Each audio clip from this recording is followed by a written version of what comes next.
learning to be a nutritionist. Alongside my studies, I spent time reading nutrition blogs, social media accounts specialising in health. Now I'm much more experienced, and many of these same social media accounts make my blood boil. Instead of helping me learn, they actually make me want to scream. I can now see how manipulative many of these accounts are, and today I want to help you identify how to spot people who don't know what they're talking about in online nutrition space. In this episode of The Inside Knowledge, I'll share key phrases to watch out for so you can navigate your own social media feeds. I'll also cover 3 trends in gut health we can all do well without in 2024.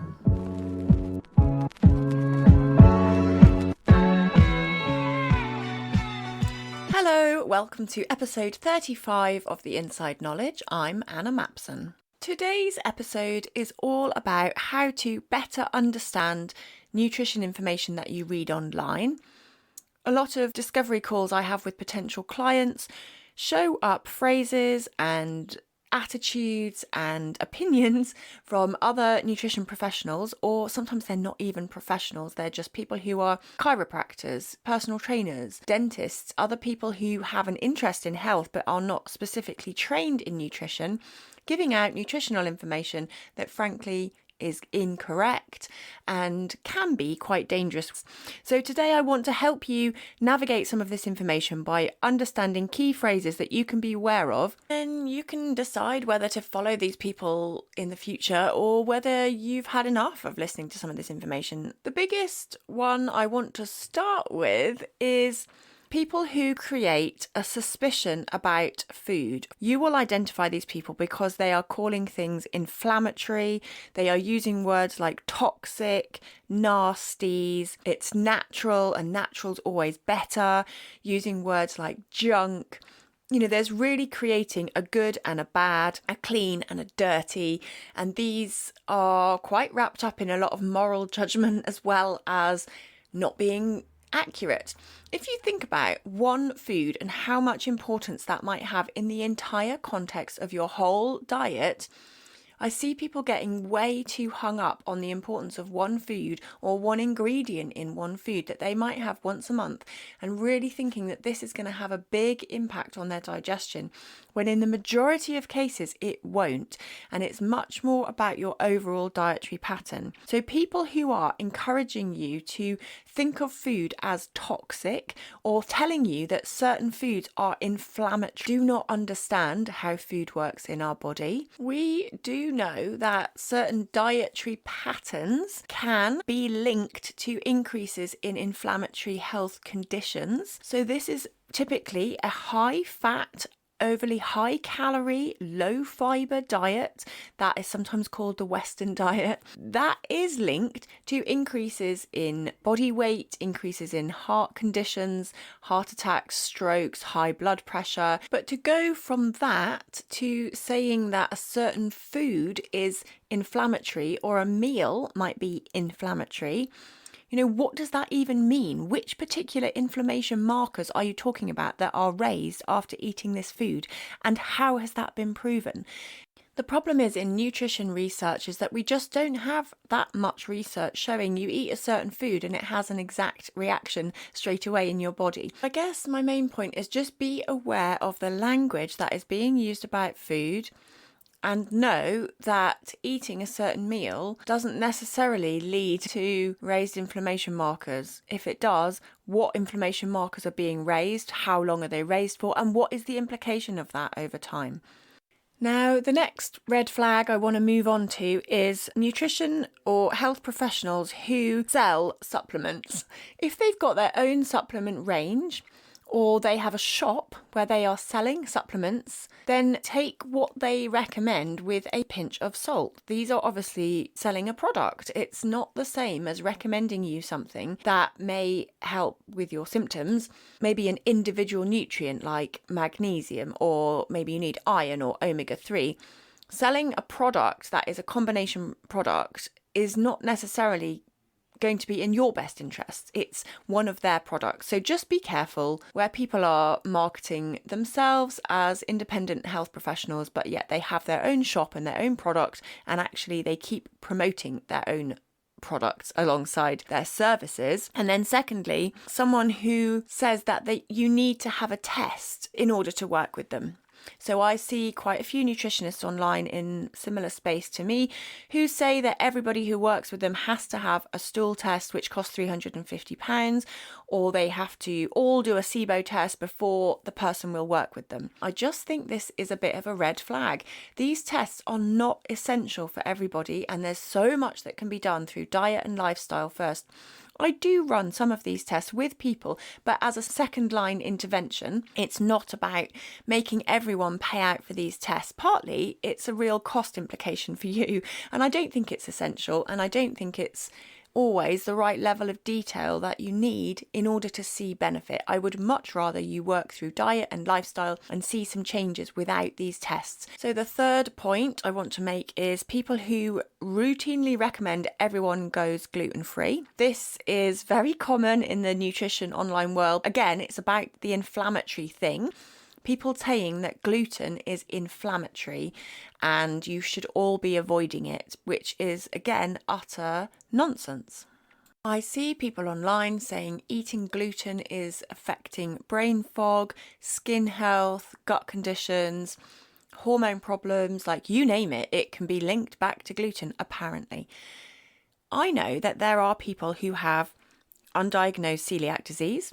There are people who have gluten intolerance, which can be a thing. However, indiscriminately recommending that going gluten-free for better health is just not true, and whole grains are actually a really important part of our diet. They are linked not only with better gut health and lower cardiovascular disease, and there's just no compelling evidence that says we should all be avoiding gluten. There's no evidence that says it's bad for you unless you've got celiac disease, of course, and then you need to avoid it. Exactly the same point for my next category, which is people who demonize seed oils. Again, you will see people saying they're inflammatory, they have been oxidized, they're bad for your health. And there literally is no evidence that says in humans it is bad to consume seed oils. I'm not for 1 minute suggesting that you start drinking loads of oil or having excessive vegetable oil in your diet, but we do know that when people swap out saturated fats, I'm talking like butter and lard and other things in processed foods, and actually change them for this type of vegetable oil, there are benefits in cardiovascular health, there are benefits in terms of weight loss and cholesterol lowering. So you don't need to be afraid of having some exposure to vegetable oils. It's okay to cook with them, it's okay to use them, but obviously keep your fats in proportion overall in your diet. There's also no real evidence that says we should have a ratio of omega-3 to omega-6, which is what sometimes people worry about with increasing vegetable oil because it's high in omega-6. There are lots of different types of omega-6, but essentially people worry about having too much omega-6 and not enough omega-3, which is from oily fish. There's no evidence to this ratio either. However, most people do need more omega-3 in their diet, and which is why often eating oily fish is recommended 2 times a week, or taking an omega-3 supplement can be helpful for some people. The next one I want to talk about is greens powders, or any kind of powdered supplement that includes vegetable extracts, antioxidant extracts. These are typically very low in the nutrients that you actually need, and so should not be a replacement for eating a good and balanced diet. The marketing department of many of these companies are really good, which is why you will see a lot of podcasts and health influencers being sponsored by greens powders companies. These generally are very low in fibre, not a good way to increase your fibre levels, and actually not a good substitute for eating fruits and veg and eating a normal amount of fruits and veg every day. So where someone is really pushing to sell greens powders, I think just think about why they're doing that, and are they an affiliate of these companies rather than it's their actual health benefits that they're really promoting. Then last 2 sections to go through. One is people who are promoting the use of continuous glucose monitors for healthy people. Unless you've got diabetes, there is no need for you to know what your blood sugar response is to every single meal that you've eaten. This is over-medicalising a normal biological process in our body. When we eat food, our body releases insulin to pack away our glucose.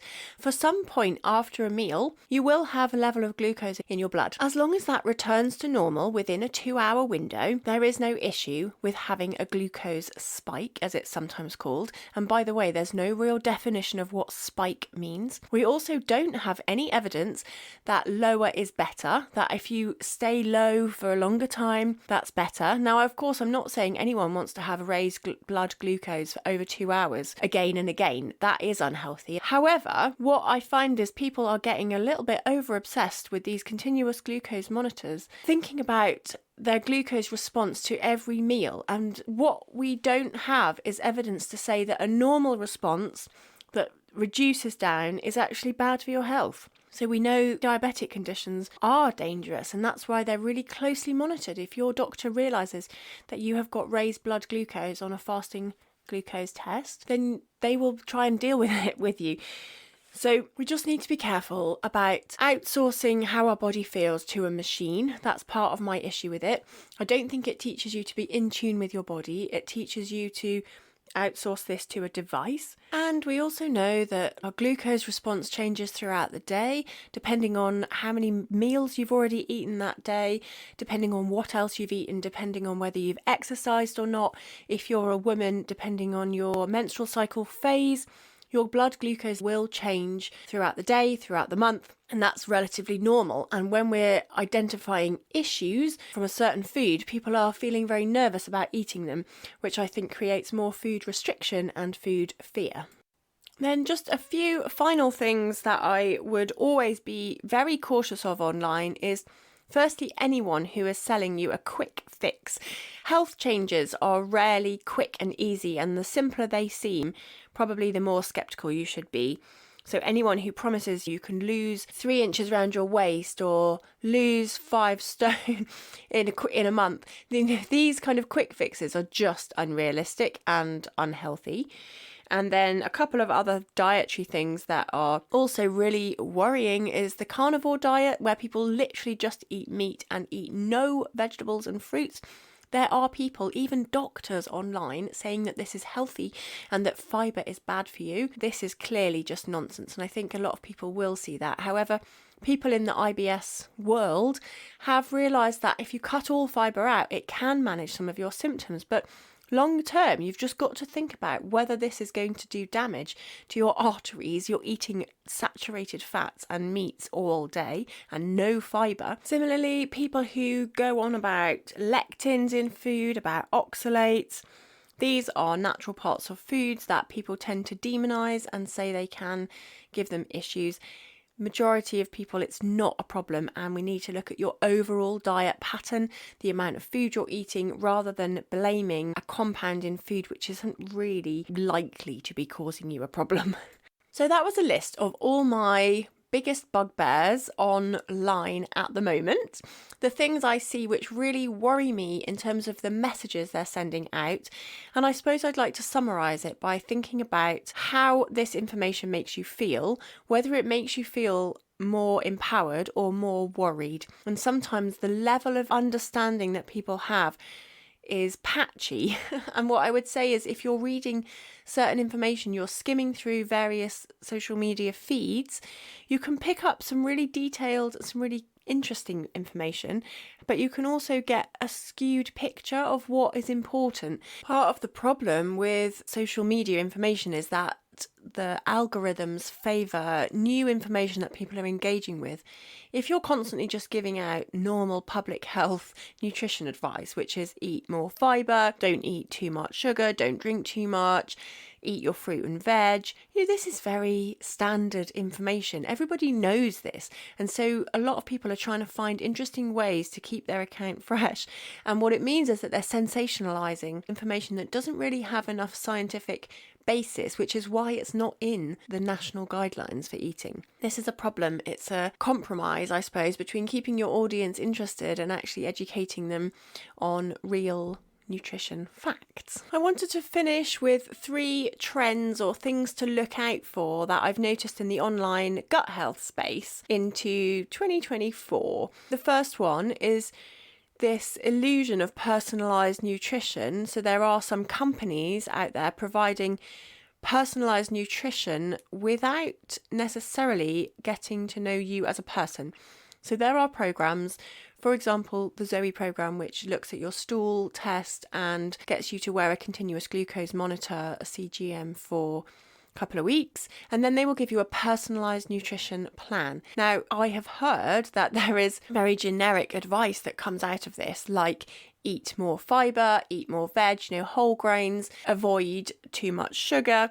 These are generic recommendations, but they're wrapped up under this heading of personalised nutrition. And I think we don't want to get confused by an algorithm providing some nutrition advice based on a couple of tests that you've done, compared to working with a nutritionist who is actually talking to you and understanding a little bit more nuance about what you're saying, about what you're eating, based on experience. I'm not saying that their algorithm is wrong, it's just that working with somebody one-to-one is in no way the same as getting an output from a machine taking some of your data points. One thing I think is worth being aware of is this clean eating. It's almost like coming out of that Zoe program, there's a microbiome diet that people are really worried about, and it's similar to the clean eating fad, and I don't think it's helpful to demonize foods, to have this level of moral judgment on foods.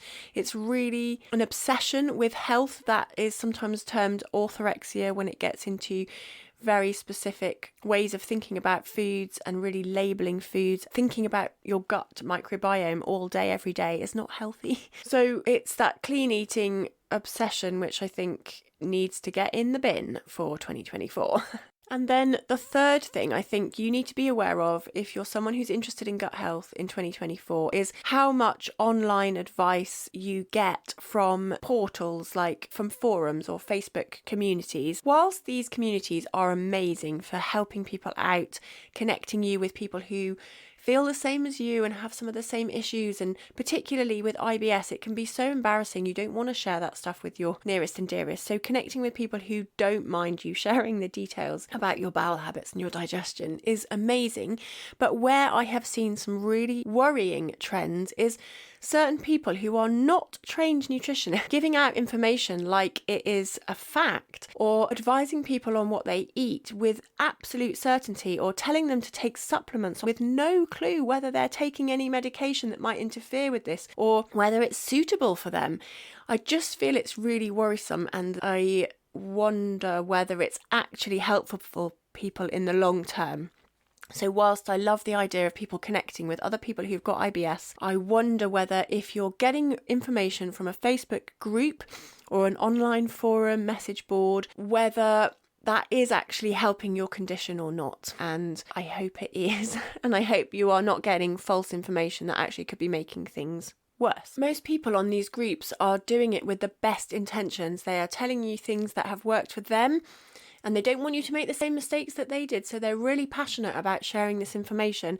However, they're not doing it from a place that understands your health conditions, your diet history, and your symptoms even. Often they're just giving out the same information again and again. You must be taking this. You have to take this. Have you had this blood test? And I just worry that people are getting information that is leading them down a rabbit hole, and they're not actually addressing the real root cause of their issues. Right, sorry, that has been quite a ranty podcast when this has just been a list of all the stuff that I find hard online when I'm looking around on social media. And as I'm drawing to a close for the end of the year, end of 2023 here, I'm just asking if you would please review and rate my podcast. If you've enjoyed any of the information that I've shared this year, it would really help me if you would review the podcast, give it a rating, and share it with anyone else who you think would find this information helpful. I will be taking on more clients into the Gut Reset, the one-to-one program that I run, and the group Gut Reset. Links will be in the show notes if you want to take a look and maybe work with me in 2024. But for now, have a lovely end of the year, and I will see you again in 2024.